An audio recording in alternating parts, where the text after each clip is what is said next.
A paz do Senhor, meu querido irmão, minha querida irmã, aula de número 9 da nossa Escola Bíblica Dominical pré-aula.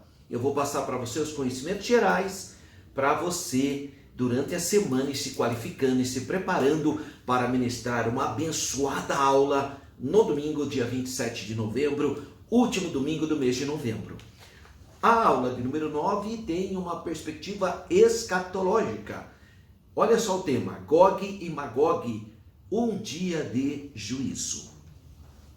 O nosso textuário ele vai trabalhar com um tema também escatológico. Apocalipse capítulo 20, versículo 8, que diz: E sairá a enganar as nações que estão sobre os quatro cantos da terra. Gog e Magog, cujo número é como a areia do mar, para juntar em batalha.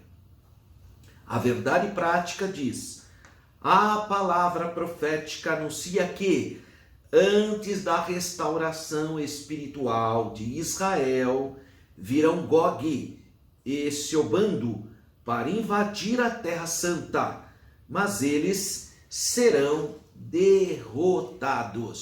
Então, sem dúvida alguma, nós temos essa perspectiva escatológica.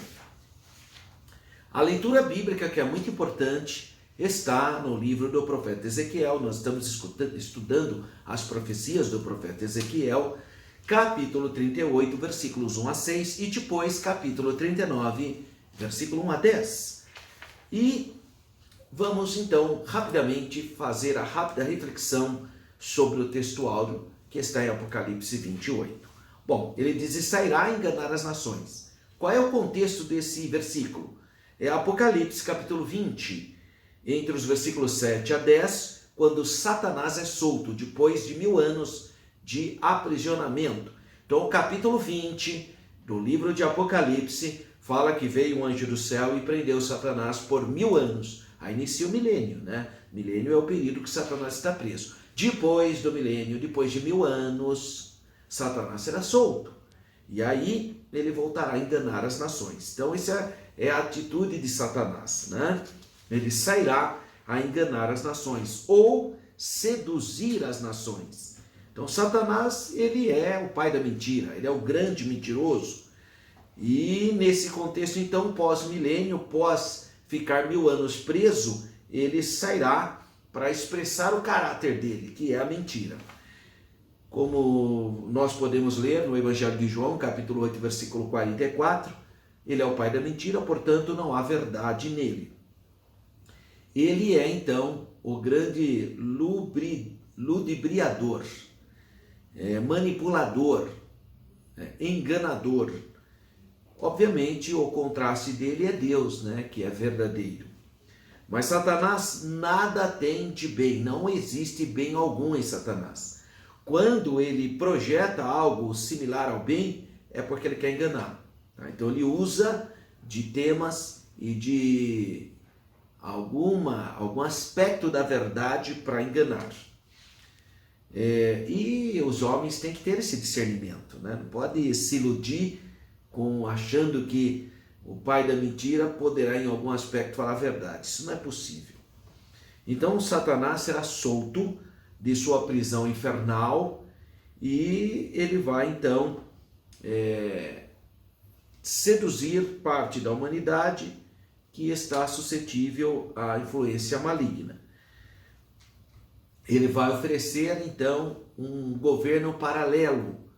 Ele vai buscar lealdade de nações que vão aderir a ele na luta contra o Deus Todo-Poderoso. Bom, aí o versículo diz assim: as nações que estão sobre os quatro cantos da terra.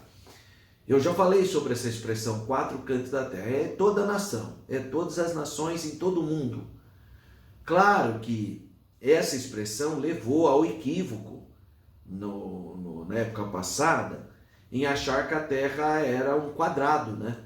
Por causa dos quatro cantos. Isso foi um equívoco, porque não havia ciência, não havia satélite. Hoje, com satélite, com fotos, a Terra é redonda, irmão. Não tem conversa. Essa turma aí terraplanista, negócio de terra plana, tudo conversa fiada. Anticientificismo. Fotos dos satélites mostram claramente a redondeza da Terra, e a Bíblia diz isso. O próprio Satanás vinha de rodear a Terra. O próprio profeta Isaías fala que Deus se assenta sobre o globo da Terra, ou a redondeza da Terra. Então, 4 cantos foi uma interpretação equivocada de uma humanidade que não tinha ciência suficientemente para fazer a leitura adequada. 4 cantos da Terra tem a ver com todas as nações do mundo. Hoje nós temos um conceito moderno de 4 cantos, né? Que é norte, sul, leste e oeste. Mas esse é um conceito moderno. Em outras palavras, todas as nações da Terra, ainda que os inimigos provenientes do norte de Israel, né? Ainda que essa é a ideia, como Gog e Magog, venham ser os principais envolvidos, mas está falando de todas as nações, e ele cita mesmo persas, etíopes, etc. E aí a segunda parte, última parte, a parte B do versículo de Apocalipse 28, diz: Gog e Magog, cujo número é como a areia do mar, para juntar em batalha, em guerra. Bom, então há várias alusões a esses nomes nos chamados apocalipses judaicos. Então, na literatura apocalíptica judaica, a literatura apocalíptica é um gênero comum no judaísmo, você encontra citações de Gog e Magog, mas todo mundo sabe que essas citações acabaram sendo inspiradas no capítulo 38 e 39 do profeta Ezequiel. É importante nós compreendermos também que o Gog, que fala aqui, é considerado o rei da terra de Magog, é o principal governante de Meseque e Tubal. Se você lê em Gênesis capítulo 10, versículo 2, fala dos descendentes de Jafé, e ali cita Magog, Meseque e Tubal, nomes dos filhos de Jafé, filho de Noé. Então, por conseguinte, a batalha futura aqui descrita será travada por um descendente de Jafé. Gog também pode ser um nome representativo da iniquidade, do pecado, da rebelião, da oposição a Deus. Pode ser. Esses países descendentes de Jafé, eles povoaram lá o extremo norte de Israel, né? Por isso que a gente fala lá na Europa Oriental, ou mesmo parte da Ocidental também. Eles virão então com exércitos, eles terão apoio no leste e no sul de exércitos, né? É difícil determinar a ocasião dessa batalha, dessa guerra. Por quê? Porque pode ser que ela ocorra antes do arrebatamento, na grande tribulação, e também depois do arrebatamento, porque a gente sabe que depois do milênio isso acontecerá também. Então, existe todas essas possibilidades. Magog é um descendente de Jafé. Está lá em Gênesis 10, 2 e no primeiro livro das Crônicas, capítulo 1, versículo 5. E de acordo com o profeta Ezequiel, capítulo 38, versículo 2, trata-se de um povo cujo território será futuramente governado por Gog. Em Ezequiel, capítulo 38, versículo 2, lê-se literalmente: firma bem a tua face contra Gog, contra a terra de Magog. Bom, Gog liderará uma horda do norte em sua invasão contra a terra de Israel. Ezequiel, capítulo 38, versículos 8 a 12. Mas o Senhor fará com que os seus exércitos retrocedam e enviará uma saraiva de fogo na terra de Magog e nas áreas ao redor dela. Está escrito isso em Ezequiel 39, versículo 6. Bom, o que nós temos que compreender, o importante em nosso estudo, não é exatamente a identidade de quem seja Gog, de quem seja Magog, ou Meseque, ou Tubal. Não é isso. O importante é mostrar ao mundo a veracidade da palavra profética. Agora, nós sabemos que existem pessoas que são céticas, elas não acreditam na Bíblia. Então, elas têm a profecia, ela fala que as profecias foram escritas depois de que ocorreu. Isso não são verdade. Nós temos muitas profecias, essa profecia mesmo, aqui, que é o Apocalipse 28, Não aconteceu ainda, já está escrito lá 2000 anos. Tá? Então não é como essas pessoas céticas costumam a dizer. A introdução da nossa lição fala que a profecia cumprida na antiguidade bíblica tem levado a ala cética a argumentar que a profecia foi escrita depois do fato acontecido que eu acabei de falar agora, né? Eu acabei de dizer isso, tá? Os expositores céticos das Escrituras, aqueles que não acreditam em milagres e nem na possibilidade do Espírito Santo anunciar as coisas futuras por meio de profetas, procuram explicar então as profecias que já foram cumpridas como se fossem extraídas do fato já acontecido. Eles chamam essa suposta ideia de pia-fraude, uma fraude piedosa, é isso que eles falam, ou de vaticinium ex evento, ou vaticínio, predição, oráculo, a partir de um evento, fato, que já aconteceu, como se a profecia fosse escrita depois do acontecimento. Agora, o que eles têm um problema sério é com o cumprimento das profecias bíblicas da atualidade. Eles não têm argumento em favor do vaticínio ex evento, porque, por exemplo, essa profecia de Apocalipse capítulo 20, versículo 8, não aconteceu ainda. Então, como é que eles vão falar? Então, nessa lição, é assim, o exemplo das profecias messiânicas também que não aconteceram. Algumas aconteceram em Jesus, outras ainda não ocorreram, como o milênio, por exemplo. Então, nessa lição, veremos a profecia de Ezequiel que tratam de eventos que ainda não ocorreram com Israel. Muitos agora, com Israel no centro do noticiário nacional ou mundial, eles não podem dizer que o profeta escreveu a profecia depois de fatos, porque é agora que está sendo realizado. Por exemplo, Israel ficou 2000 anos longe da terra dele. Foi só em 1948 que nasceu o Estado de Israel. Foi só a partir de 1967 que Jerusalém tornou-se a capital de Israel. Então, são fatos bíblicos mas as profecias já falavam disso há 2.500 anos antes. Então, o primeiro tópico dessa lição, sobre a identidade dos povos invasores. E aí, a parte 1 primeiro. Essa profecia envolve muitos nomes. Alguns deles até parecem enigmáticos. O nosso desafio, então, é identificar quem são atualmente, hoje, os povos que o profeta Ezequiel menciona lá na sua profecia de 2.500 anos atrás. Então, 1.1, os invasores, do capítulo 38, versículo 6 e do capítulo 39, versículo 2. A profecia deixa claro que essa invasão será para o fim dos anos. Versículo 38 do capítulo 38, versículo 8. No fim dos dias, capítulo 38, versículo 16. Ou ainda, depois da restauração do Estado de Israel, capítulo 38, versículo 12. Então a gente tem que estar atento para esses elementos. O que significa isso? Isso significa que será antes da grande tribulação, ou talvez logo no início dela. Portanto, não é a mesma batalha do Armagedon do Apocalipse capítulo 16, versículo 16, ou depois que o diabo foi solto no capítulo 20, versículo 8. Não se trata do mesmo evento.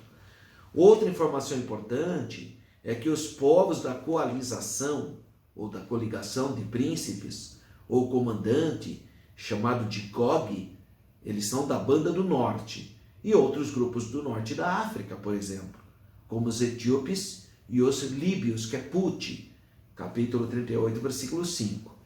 No capítulo 39, descreve a derrota de Gog e os seus confederados.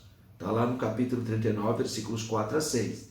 Então, essa informação geográfica é bastante vaga, né? Bastante genérica, considerando a vasta extensão territorial e a multidão de povos dessa coalização. 1.2, compreendendo a profecia. Bom, o discurso do profeta Ezequiel deixa claro que a mensagem não é para a sua geração, para aquelas pessoas, seus conterrâneos, para aquelas pessoas de 2.500 anos atrás, mas para quando Deus fizer regressar o povo da diáspora, de todas as nações da terra. Como a profecia para um tempo ainda distante, esses oráculos divinos foram vazados na linguagem da época do destinatário original. Agora, é necessário identificar esses povos no contexto em que o profeta Ezequiel vivia e procurar identificá-los nos tempos atuais, quando possível, né? Porque muitos povos já sofreram o que a gente chama de absorção cultural. Isso tornará a profecia bastante compreensível e mais vívida para nossos dias, né? E 1.3, Gog, capítulo 38, versículo 2, parte A, capítulo 39, 1, parte A. Bom, o nome Gog, fora da profecia do Ezequiel, só aparece 2 vezes na Bíblia. O primeiro como descendente de Ruben, lá aparece um Gog que não tem nada a ver com essa profecia aqui. E na revolta de Satanás contra Deus, em Apocalipse 28. Essas são as 2 citações, fora, obviamente, Ezequiel 38 e 39. Bom, se você dá uma consultada na enciclopédia judaica, ela diz que Gog era o rei Giges, também conhecido como Gogo, da Lídia, que é a região da atual Turquia, na Anatólia. Essa é a interpretação da maioria dos expositores do Antigo Testamento e também dos arqueólogos. Mas a descrição profética parece indicar mais um título, não uma pessoa especificamente. Por exemplo, o título Faraó, pode ser qualquer faraó. Fala Faraó do Egito, né?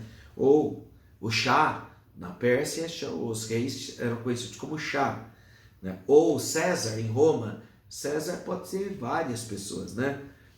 Então não era o nome de uma pessoa especificamente, né? Mas era o título. Bom, então o resumo do primeiro tema diz: o capítulo 39 do profeta Ezequiel descreve a derrocada de Gog e os seus confederados. Gog se refere a um líder semelhante ao faraó, ao Shah ou ao César. Tá? 2. Segundo tópico da nossa lição, sobre a identidade dos povos invasores, só que agora a parte 2. Bom, então 2.1 vai falar de Magog. Ezequiel 38, 2, parte B, e também capítulo 39, 1, parte B e 6a. É o nome, então, de um descendente de Jafé, filho de Noé, conforme Gênesis 10, 2. Aparece também em Ezequiel como um lugar, como sendo uma região. As fontes antigas o incluem com os habitantes do Cáucaso, procedentes de Gomer. O historiador judeu Flávio Joséfo, ele identifica Magog com os citas, um conjunto de etnias nômades que viviam na região do norte do Mar Negro e no Mar Cáspio. Os citas aparecem no Novo Testamento com os bárbaros, né? Está lá em Colossenses 3,11, fala cita, bárbaro, etc. 2.2, Mesreque e Tubal, que está em Ezequiel 38, 2, parte C, e também no capítulo 39, versículo 1, parte C. Bom, Tubal e Meseque são 2 dos 7 irmãos, filhos de Jafé, filho de Noé. Então diz assim, os filhos de Jafé são Gomer, e Magog, e Madai, e Javã, e Tubal, e Meseque, e Tiras. Então esses 2 jafetitas deram origem a Tabal e a Musqui. São reinos frigianos da Capadócia, na atual Anatólia, na Turquia. Isso segundo inscrições, então, assírias, arqueológicas. Nessa coalização aparece mais um da família de Jafé, Togarma. Togarma é filho de Gomer. Está escrito em Gênesis 10, 3. Gomer é o primeiro na lista dos filhos de Jafé. Ele é identificado desde a antiguidade como um povo da região do Cáucaso. Então, 2.3, a coalização de Gog, Ezequiel 38, versículo 5. Fazem parte do bando dessa batalha liderada por Gog, mais de 5 povos: persas, etíopes, os de Puti, e com eles os de Gomer e os de Togarma. Todos eles são citados previamente nos oráculos de Ezequiel, capítulo 27, versículo 10, 30, versículo 5. Então a Bíblia hebraica emprega o nome Cushi para a Etiópia, Put para a Líbia. Ambos, Cush e Put, são descendentes de Cã, filho de Noé. Gênesis 10, 6. O norte da profecia em relação a Israel inclui a Mesopotâmia, a Ásia Menor e as regiões do Mar Negro e do Mar Cáspio. Os persas são os atuais iranianos. A Pérsia teve o nome mudado por Irã no ano de 1935. Então, resuminho do tópico 2. No livro do profeta Ezequiel, Magog aparece como lugar, como uma região, como um território. Terceiro tópico, sobre o contexto escatológico. A interpretação popular que considera a Rússia como Gog ganhou muito espaço durante o período da Guerra Fria. Então, se você pegar do final da Segunda Guerra Mundial até 1980, foi o período da Guerra Fria. Ainda tinha do lado dos comunistas, socialistas de esquerda, a União das Repúblicas Socialistas Soviéticas, e do Ocidente os Estados Unidos, que era conhecido como Mundo Livre. Então, 3.1, Gog e Magog. Bom, a mensagem contra Gog, terra de Magog, príncipe do chefe de Meseque e de Tubal, Ezequiel 38:2, também capítulo 39, versículo 1, é uma das passagens mais difíceis da Bíblia. Muitos acreditam tratar-se de uma expressão genérica para indicar o futuro inimigo de Israel. O rei Dídias da Líbia, conforme diz a Enciclopédia Britânica, seria a figura do futuro inimigo de Israel, que comandaria os seus confederados. Segundo o Talmud, que é a tradição judaica, a tradição dos anciãos, a literatura religiosa antiga dos judeus, Gog e Magog são dois nomes paralelos da mesma nação, a mesma etnia. Esses inimigos de Israel serão derrotados, e isso nos desperta a esperança da nossa vitória em Cristo, pois a profecia mostra que Deus está ao lado do seu povo. 3.2. Como a Rússia aparece nesse contexto? Bom, a profecia afirma que Gog é príncipe e chefe de Meseque e de Tubal. Bom, a palavra chefe em hebraico é Rosh. E Rosh tem um amplo significado.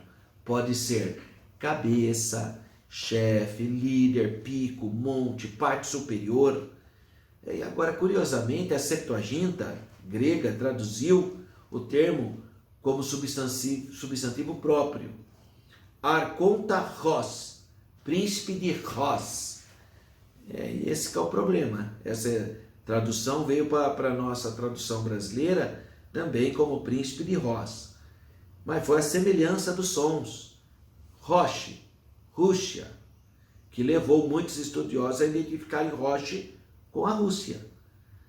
Meseque com Moscou, atual capital da Rússia, e Torgama com Tobolsk, cidade russa. Por isso que associou. E na época o pastor Billy Graham, pregador, ele pregava no mundo inteiro e ele falava que a União Soviética era Gog e Magog. 3.3, origem da interpretação. Então esse pensamento não veio dos pentecostais. Tem gente que pensa que foram os pentecostais, porque os pentecostais falam muito sobre Gog e Magog, mas não veio dos pentecostais. E nem se trata de uma ideia oriunda também da crença dispensacionalista, como equivocadamente dizem muitos críticos, principalmente os reformados, os calvinistas. Mas essa ideia veio de um escritor do ano 1787, 1842, o Gesenius, que foi um famoso orientalista alemão. O Gesenius, ele em seu léxico hebraico, ele fala que Rosh, de Ezequiel 38:2, são os russos. Ele fala isso. E depois da Guerra Fria, o assunto foi ficando no esquecimento, ninguém mais lembrava, né? Mas com a guerra da Ucrânia, começando agora em 2022, no início desse ano, a relação entre a Rússia e o Ocidente está voltando ao cenário mundial, o que era antes da guerra, da queda do Muro de Berlim, né? De Berlim em 1989. Então voltou a falar sobre a Rússia ser Gog e Magog. Então, resuminho do tópico 3, o contexto escatológico confirma que os inimigos de Israel serão derrotados porque Deus está do lado do povo de Israel, do seu povo. E para nós encerrarmos as considerações gerais, é importante saber que a invasão de Gog e o seu bando, a terra de Israel, é distinta da batalha de Armagedon, tá? Pois o ataque de Gog será após a restauração de Israel, antes ou logo depois de começar a grande tribulação, ao passo que o Armagedon se dará no final desse período. Cabe também ressaltar que essa invasão não é a mesma rebelião de Gog e Magog do nosso texto áureo de Apocalipse 20.8, pois a profecia empresta de Ezequiel esses nomes. Tá? Então tem que ficar isso clarinho a hora que você for dar a sua aula no próximo domingo, dia 27, a aula de número 9. Tá bom, meus irmãos? Bem, eu quero uma vez mais apresentar aos amados irmãos os meus livros. Esse fala sobre Jerusalém, a história de Jerusalém no imaginário religioso, tanto do judaísmo, cristianismo, a velha cristandade e também do islamismo. Então é uma obra muito interessante. Árida para ler, porque é um tratado metodológico. E esse que é um livro mais doce para ler, que é O Povo de Israel, uma perspectiva bíblica, histórica e pentecostal. É um livro muito fácil de ler, muito bonito, vale a pena você adquirir.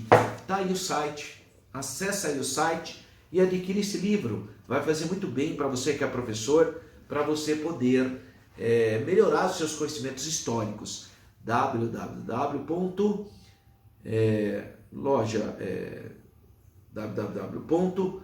Loja Cristã, e você pode, sem dúvida alguma, adquirir esse material. Tá aí o site, tá? Você pode adquirir então esse material. Livraria Cristã, né? Loja integral, tá? Livro Cristão, www.livrocristão, lojaintegral.com.br. Você entrando nesse site que está aí, você pode adquirir, solicitar outras obras também que estão disponíveis para você. E para nós encerrarmos, eu quero fazer duas observações. Você pode entrar no meu site, www.professoralberto.com.br, e baixar o slide, tá? Para você preparar para a sua aula, né? Projeta lá na sua aula, dá mais qualidade para os alunos, né? E também você que tem recursos financeiros, você que tem recursos e quer fazer uma viagem para Israel, nós estamos com um grupo para viajar para Israel na segunda quinzena de novembro de 2023. Falta exatamente um ano. E você pode dividir até em 10 vezes e ir pagando. São $3.390. Tudo incluso, exceto o almoço, porque cada dia a gente está no local. Mas aqui está incluso passagem aérea, passagem terrestre, hotéis, jantar, café da manhã, tudo incluso. Tá? Então, R$3.390. Então, se você deseja, aproveita. São 9 dias, é o 6º grupo do professor Alberto. Eu estarei lá orientando você. Então, liga aí nos números da Renova Turismo. Liga lá agora. Só que não esqueça de dizer que você quer ir no grupo do professor Alberto, porque lá tem outros grupos. Tá certo? Invista em você. Se você tem recursos, faça essa viagem. Você vai amar. É uma bênção essa viagem. Um grande abraço. Fique na paz do Senhor.